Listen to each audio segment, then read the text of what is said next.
Some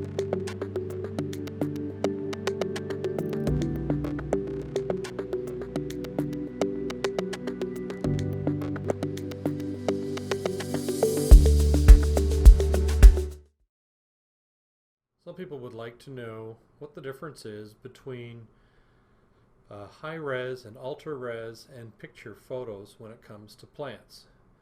So when you open up a plant menu, you will be presented with, of course, the entire library under different categories, under 3 different tabs: pictures, models, and ultra-res. Now, ultra-res and models are pretty much the same, except that ultra-res have more detail in them.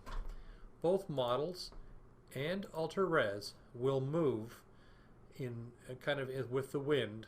When you're doing a movie fly-through, you'll see movement in the plants. Pictures, however, you will not see any movement in the plants. The pictures have an advantage in some ways in that the pictures are an exact representation of that particular plant, leaf, and bark. Pictures, however, are limited in terms of their scale. Some plants are a little too small to use, so that when you scale them, they have an unrealistic scale. However, there are duplicates in the library that have larger plants and smaller plants, making it easier to select between the different photos. If it's your plan to only have photos in your presentation to your customer, then using pictures may be to your advantage because it creates a much more realistic scene.